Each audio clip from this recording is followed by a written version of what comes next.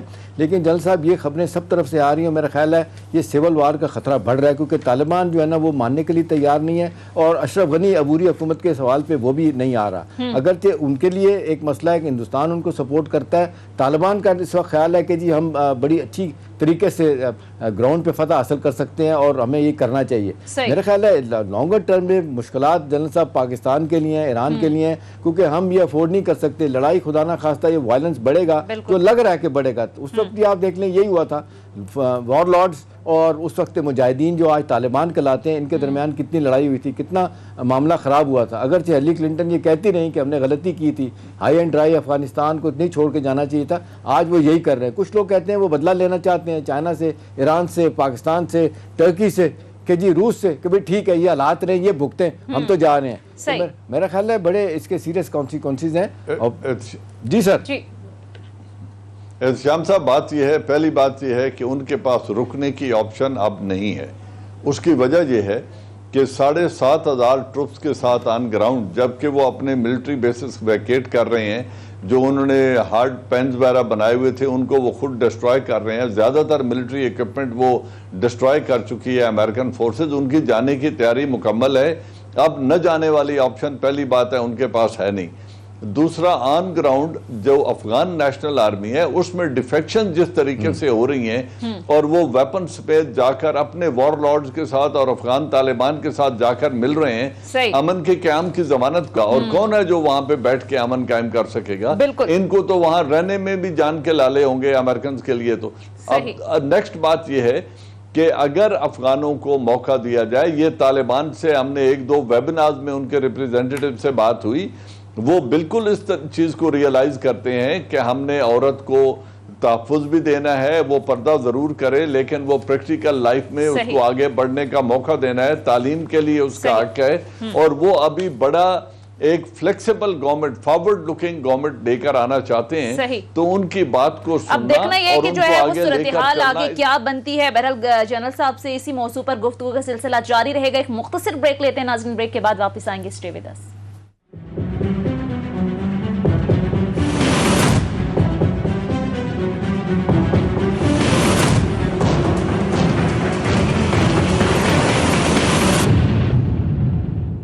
Welcome back. Ehtisham صاحب, اب جو افغانستان کی اوورال صورتحال ہے, انٹرنیشنل کمیونٹی کا اس پر رسپانس کیسا دیکھتے ہیں؟ یہ اچھا سوال ہے. سنیے, دیکھیے اس حوالے سے یونائٹڈ نیشن کے سیکرٹری جنرل اور باقی ان کے اہلکار ہیں نا, وہ 2-3 دن سے بڑے شدید پریشان کن قسم کے بیانات دے رہے ہیں. وہ کہہ رہے ہیں کہ ہمارے خدشات بڑھ رہے ہیں کہ اگر اس کو تیزی سے سیاسی معاملے کو, اس تصویر کو نہ, امریکہ کو اصل میں ایڈریس کر رہے ہیں کہ آپ بغیر تصویر کے کہیں چھوڑ کے جو جا رہے ہیں, اس کے بڑے سیریس کانسیکوینسز ہیں.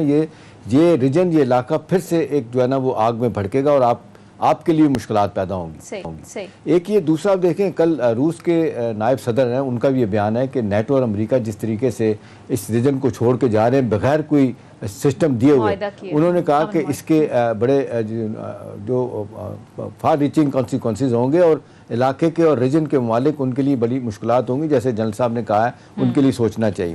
دیکھیں اب ہونا تو سونیا آئیڈیلی تو یہ ہونا چاہیے کہ 2 بڑی پارٹیاں جو لڑ رہی ہیں آپس میں, اب تو 2 فریق رہ گئے نا, طالبان ہے اور افغان گورنمنٹ ہے.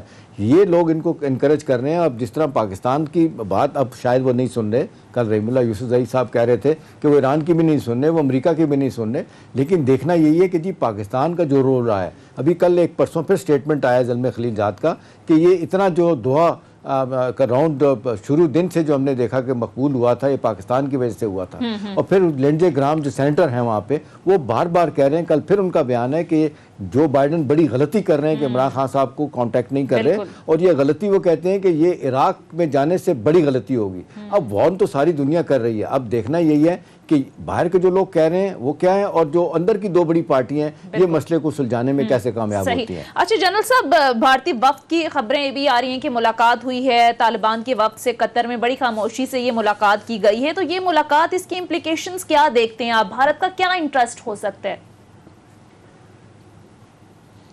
دیکھیں یہ بھی پھر وہی میسیجنگ ہے، میں سمجھتا ہوں یہ بات جو ابھی ہم کر رہے ہیں، پہلی بات یہ ہے کہ امریکہ کی بہت بڑی ذمہ داری ہے کہ ایک دنیا کا طاقتور ترین ملک 20 برس وہاں بیٹھ کے گیا ہے، 2 لاکھ افغانوں کو شہید کیا اور $1.5 ٹریلین وہاں پہ خرچ کیا ہے۔ اگر یہ کرنے کے بعد پہلے انہوں نے ایک طرح کی حکومت قائم کی اور طالبان کے خلاف وہ جنگ کرتے رہے، جب 20 برس کے بعد نکلنے کا فیصلہ کیا تو مذاکرات طالبان سے کی اور حکومت وقت جس کو 20 برس انہوں نے سہارا دے کے رکھا اس کو ایک طرف چھوڑ دیا۔ تو یہ کون سی اسٹریٹجی ہے؟ یہ مسائل کے حل کا کون سا طریقہ ہے؟ اس کی پہلے تو وہ وضاحت کریں نا کہ انہوں نے اسٹیبلٹی لانے کے لیے کون سا مفاہمت کا راستہ نکالا۔ اگر طالبان کے ساتھ مذاکرات پر وہ آمادہ ہو گئے تھے تو پھر انہیں چاہیے تھا حکومت وقت کو آن بورڈ کرتے اور دونوں کو بٹھا کر ایک ایسا پولیٹیکل سلوشن تلاش کرتے جس میں ریجنل سٹیک ہولڈرز کو بھی وہ بلا لیتے اگر وہ امن کے خواہاں تھے۔ اور اگر انہوں نے پولیٹکس کرنی ہے کہ افغانستان کو انسٹیبل ہی رکھنا ہے تاکہ ریجنل کنٹریز کی مشکلات میں اضافہ ہو اور چائنا کی مشکلات میں اضافہ ہو، اور چائنا جو بیلٹ اینڈ روڈ انیشیٹو کے ذریعے سینٹرل ایشیا اور یوریشیا کی طرف جانا چاہتا ہے، اس راستے کو بلاک کرنا ہے، تو پھر ان کی نیتوں کا فطور سب کے سامنے آنا چاہیے۔ یعنی جنرل صاحب آپ یہ کہہ رہے ہیں کہ امریکہ خود نہیں چاہتا کہ افغانستان میں امن ہو، اور یہ امریکہ کی سازش بھی ہو سکتی ہے کہ افغانستان میں اگر امن ہوتا ہے تو پھر ریجن کے دیگر ممالک ان میں بھی امن ہو سکتا ہے۔ اور صدر جو بائیڈن کا وہ بیان بھی آپ کو یاد ہوگا جس میں بالکل انہوں نے کہا تھا کہ میرا کام امریکہ کا دفاع کرنا ہے، میرا کام یہ نہیں ہے کہ میں افغانستان کا دفاع کرتا پھروں۔ تو یہ امریکہ کی سازش ہو سکتی ہے آپ کہہ رہے ہیں؟ میں بالکل اس بات کو غور سے دیکھ رہا ہوں کہ یہ اگر امریکہ امن کا خواہاں ہے اور اگر وہ 20 برس بعد انسٹیبلٹی چھوڑ کے جانا چاہتا ہے تو وہ کرنا کیا چاہتے ہیں؟ میرے خیال میں وہ امن کو نہیں دیکھنا چاہتے۔ اگر افغانستان پر امن ہوتا ہے تو سب سے بڑا فائدہ تو چائنا اور رشیا اور سینٹرل ایشین کی سٹیٹس کو ہوگا، اور اس کے ڈائریکٹ بینیفیشری افغانستان کے لوگ ہوں گے۔ اگر وہ افغانوں کی خیر خواہی چاہتے تو پھر ان کو بٹھا کر کسی معاملے کے حل کی طرف جاتے۔ وہ تو اب بھی پاکستان میں بیٹھ کر CIA کے ذریعے افغانستان کو نشانہ بنانے کی بات کر رہے ہیں، تو بات ان سے یہی ہونی چاہیے کہ آپ نے نشانہ کن کو بنانا ہے جن کو آپ 20 برس نہیں بنا سکے۔ اگر 20 برس نشانہ نہیں بنا سکے تو آپ کیا چاہتے ہیں آپ؟ تو میرے خیال میں اس میں ریجنل کنٹریز کا بڑا اہم رول ہے، اور یونائٹڈ نیشن کو پہلے امریکہ سے پوچھنا چاہیے کہ ہمارے امبریلا کے تحت آپ وہاں آپریشن کرنے گئے تھے، آپ 20 برس میں کیا حاصل کر کے آئے ہیں، اور افغانستان کے امن کے لیے آپ کی کنٹریبیوشن کیا ہے، اور وہ کون سے لوگ ہیں جنہیں اب بھی آپ ٹارگٹ بنانا چاہتے ہیں۔ تو جب یہ بیٹھ کے بات ہوگی تو پھر امریکہ کا ڈیزائن ایکسپوز ہوگا۔ رہا ہندوستان تو چاہے گا کہ وہ انسٹیبلٹی کریٹ کرے، اگرچہ ان کی $2 یا $2.5 بلین کی انویسٹمنٹ افغانستان میں ہو چکی ہے، وہ وہاں کی آرمی کی ٹریننگ بھی کرتے رہے ہیں، انہوں نے اپنا انٹیلیجنس نیٹ ورک بھی بنا لیا ہے، تو اب وہ چاہیں گے کہ ہم طالبان کے ساتھ مل کر آگے بڑھیں۔ پاکستان کو اس کو ٹھنڈے دماغ سے دیکھنا چاہیے کہ افغانستان ایک ساورن سٹیٹ ہے، اگر وہ انڈیا کے ساتھ ریلیشن رکھنا چاہتے ہیں تو رکھیں، لیکن جس دن ہمارے پاس پروف آئے کہ انڈیا ان کی سرزمین کو استعمال کر کے ہمارے اندر بدامنی پھیلا رہا ہے تو پھر ہر طرح کے ریسپانس کی ہمارے پاس بھی آپشن اوپن رہے گی۔ ٹھیک ہے، اچھا احتشام صاحب کوئکلی مستقبل میں سینیریو کیا بنتا دیکھ رہے ہیں؟ جس طریقے سے ہم دیکھ رہے ہیں کہ طالبان طاقت کے زور پر ایک کے بعد ایک ضلع پر قابض ہو رہے ہیں، تو مستقبل میں یہ اوورآل سینیریو کیا دیکھ رہے ہیں؟ اور پاکستان کا اگر وہاں پر امن نہیں ہوتا، یہ خانہ جنگی جاری رہتی ہے، تو پاکستان میں پھر صورتحال کیا بنے؟ دیکھیں یہ بہت ہی خوفناک پکچر سامنے آتی ہے سونیا، جو پاس کا ایکسپیرینس ہے۔ آپ نے دیکھا کہ 4 ملین کے قریب مہاجرین آئے تھے، 40 لاکھ سے زیادہ، اور آج بھی آپ دیکھ لیں 2 ملین کے قریب وہاں پہ ہیں.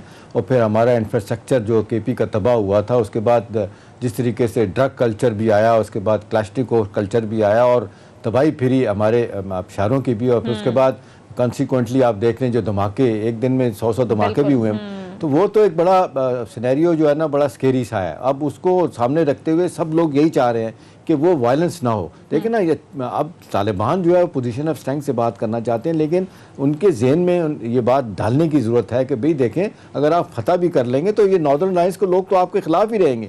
پھر آج بھی دیکھ لیں کہ وہاں پہ ان کو ساؤتھ میں جو کامیابی ملی ہے، ناردرن الائنس میں انہوں نے اسٹرکٹ ان کو ریزیسٹنس مل رہی ہے، وہ پھر لوگ کھڑے ہو جائیں گے، وار لارڈز بھی اور ناردرن الائنس کے، اور پھر جتنے ازبک ہیں، چیچن ہیں اور پھر ہزارہ ہیں، یہ لوگ جو ہے نا آپ کے خلاف لڑیں گے، تو یہ الٹیمیٹلی ان کے لیے ٹھیک نہیں ہوگا. تو بہترین یہی ہے کہ یہ احتشام صاحب اس میں 2-3 باتیں ہیں. جی جنرل صاحب. پہلی بات یہ ہے کہ دوستم اور اس کے بیٹے کے ساتھ طالبان کے بہت اچھے تعلقات ہیں اور انہوں نے ریکنسیلیشن کے لیے بہت اچھا ماحول بنا لیا ہے. ان کے تمام وار لارڈز کے ساتھ رابطے میں وہ ہیں اور وہ چاہتے ہیں کہ ہم مل کر امن تلاش کریں.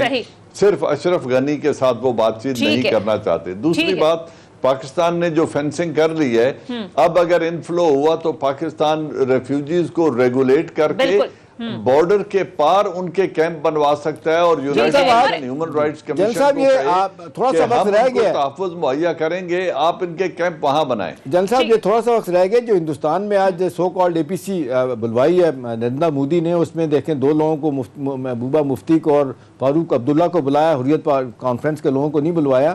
اور کہا یہ جا رہا ہے کہ جی اب یہ شاید یہ جو 5 اگست کا فیصلہ اس کو ریورس کریں گے، اسٹیٹ ہوڈ جو اب بحال کی جائے گی. آج بائی دی وے کانگریس کے لیڈر ہیں چدمبرم، انٹیریئر منسٹر بھی رہے، انہوں نے کہا کہ فوری طور پہ اس کو بحال کیا جائے. آپ کو لگتا ہے کہ سپریم کورٹ کے ذریعے ہندوستان یہ اب بحال کرنے کی کوشش کرے گا اسٹیٹس؟